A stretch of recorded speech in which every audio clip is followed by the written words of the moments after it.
people might come to آپ حالانکہ میں کہ حدیث دیکھیں نا, وہ جو امام مہدی کے ساتھ ہیں, جب شیطان اعلان کرے گا کہ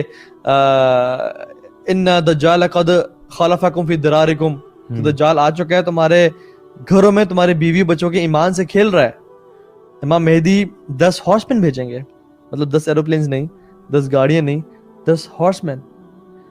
اللہ نے فرمایا کہ واللہ انی لعلم اسماءہم واسماء آبائہم والوان خیولہم, کہ واللہ میں ان کے نام جانتا ہوں, ان کے باپ کے نام جانتا ہوں, ان کے گھوڑے کے رنگ جانتا ہوں. اور فرمایا they will be the best 10 horsemen on the face of this earth. تو گھوڑے بھی کیوں چل رہے ہیں بھائی؟ حضرت عیسیٰ دجال کو اپنے نیزے سے قتل کریں گے اور جگہ پہ سورڈ میں کر, تاکہ اس کو جو جسٹ ٹو میک شیور, حالانکہ دجال پہلے ہی مر چکا ہوگا, کیونکہ حضرت عیسیٰ السلام کا معجزہ ہوگا کہ وہ ان کی جو ماؤتھ کی برتھ ہے, جو کافر سونگے گا وہ مر جائے گا, اور وہ کہاں تک پہنچتی ہے as far as he can see, لیکن ہی جسٹ میک شیور کہ اس کا خون نکلے اور مسلمانوں کو تسلی ہو جائے کہ ہی از بین کلڈ. اچھا, ویسے ایک چیز میں ایک بڑی شوق سے ایک ٹی وی سیریز دیکھتا تھا جو کہ ایک ڈاکومنٹری سٹائل تھی, اس کا نام تھا فیوچر ویپنز, آج سے کوئی 4-5 سال پہلے. اور اس میں بیسکلی ہر ایپیسوڈ میں نا وہ بیسکلی ڈفرینٹ ویپنز کے بارے میں بتاتے تھے جو جن پہ کام ہو رہا ہے, اور جو for example advance sniper rifles اور advanced semi automatic weapons and things like that. اس میں انہوں نے بتایا تھا ایک الیکٹرو میگنیٹک پلس کا, جو کہ اب تو بہت کامن نالج ہو چکا ہے اس کا, کہ وہ ایک ایسی ٹیکنالوجی ہے کہ جہاں پہ ایک ای ایم پی پلس آپ کریٹ کرتے ہیں, جہاں پہ جتنی بھی ٹیکنالوجی ہے نا آپ کے ارد گرد, وہ ساری کی ساری زیرو ہو جاتی ہے. اچھا, آل ٹیکنالوجیز کا مطلب چلتی گاڑی بند ہو جائے گی, وہ ساروں کے سارے جتنی بھی جو بھی چیزیں الیکٹرانک گیجٹری پہ چل رہی ہے نا, وہ ساروں کے سرکٹس کو فرائی کر دیتی ہے. اچھا, اور یہ ہے, اور بیسکلی آپ سمجھ لیں کہ it's a nuclear bomb without the bomb. مطلب جب ایک نیوکلیئر بام ہوتا ہے نا, تو نیوکلیئر بام پھٹنے سے جتنی بھی الیکٹریسٹی وہ ڈسرپٹ ہو جاتی ہے. ٹھیک ہے, اب وہ اس لیے پتہ نہیں چلتا کیونکہ بام کا دھماکہ اتنا زیادہ شدید ہوتا ہے کہ ویسی چیزیں تباہ و برباد ہو جاتی ہیں. تو الیکٹرو میگنیٹک پلس جو کریٹ ہوتی ہے نا, اگر آپ اس میں سے بام والا ایسپیکٹ نکال دیں اور جسٹ پلس رہنے دیں, it is just an electro magnetic plus, جو کہ جتنی بھی ٹیکنالوجی ہے نا آپ کی, وہ سب زیرو کر دیتی ہے. میننگ کہ آپ کی لائٹیں بند, آپ کے لیپ ٹاپ بند, آپ کے موبائل فون بند, آپ کی جس چیز میں الیکٹرانک سرکٹری ہے نا, وہ سب فرائی ہو جائے گی.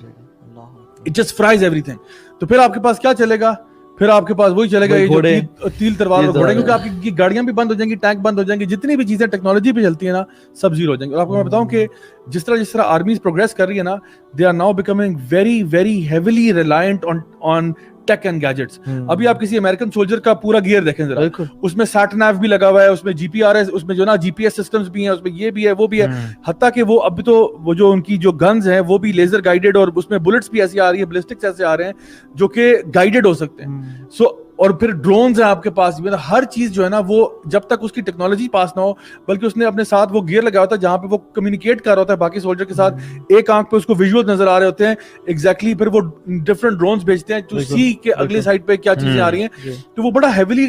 مطلب ریلائی کرتے ہیں ماڈرن وارفیئر کے اندر ٹیک اینڈ گیجٹس کے اوپر. امیجن کریں یہ سارا ٹیک اینڈ گیجٹ فرائی ہو جانا, تو you come back to basics, جہاں پہ basically hand to hand combat آ جاتا ہے, اور چاقو اینڈ ڈیگر اور یہ چیزیں اس پہ بندہ واپس آ جاتا ہے. سو اٹ سیمز لائک جو بھی احادیث ہیں نبی کریم صلی اللہ علیہ وسلم کی, وہ بہت ساری چیزیں ہمیں مطلب they don't seem now they don't seem too far fetched. ابھی ہم جو ٹیکنالوجیکل ایڈوانسمنٹس دیکھ رہے ہیں اور جس طرح دنیا جس طرف جا رہی ہے, اب لگتا ہے کہ واقعی میں یہ کوئی بہت کوئی آؤٹریجس بات نہیں ہے کہ جو آپ نے فرمایا کہ ایسا بھی ہو سکتا ہے کہ ٹیکنالوجی ساری ختم ہو جائے اور لوگ واپس جو ہے نا وہ گھڑ سواری اور تیر اندازی اور اس کے اوپر شارٹ فائٹنگ. اچھا, اس کا بالکل مطلب یہ نہیں ہے کہ ہم آپ کو کہہ رہے ہیں کہ آپ گھوڑا لے لیں اور آپ سورڈ لے لیں, کیونکہ کچھ لوگ کیا کرتے ہیں یہ حدیث سن کے نا, کچھ لوگ ایسا کیا بھی پاسٹ میں, اس میں لکھا ہوا ہے کتاب میں کہ دے سولڈ دیئر کارز اینڈ سب, گھوڑا لے لیا اور وہ کر لیا. آپ گھوڑ سواری سیکھیں, آرچری سیکھیں, سوئمنگ سیکھیں, تو سنت سے عمل ثابت ہے, لیکن جسٹ کب 100 سال بعد ہوتا ہے, 200 سال بعد, 1000 سال بعد ہوتا ہے, تو ہم اس کا علم نہیں ہے. اور دوسری بات یہ ہے کہ جیسے آپ نے کہا نا, دیکھیں جب عراق پہ انہوں نے ویپنز آف میس ڈسٹرکشن کے وہ سینکشن لگائے اور سب لگائے,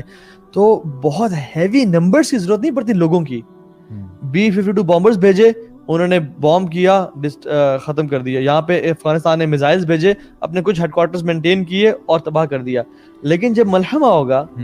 تو اللہ نے فرمایا کہ 8 رومنز ول گیدر انڈر 80 فلیگز,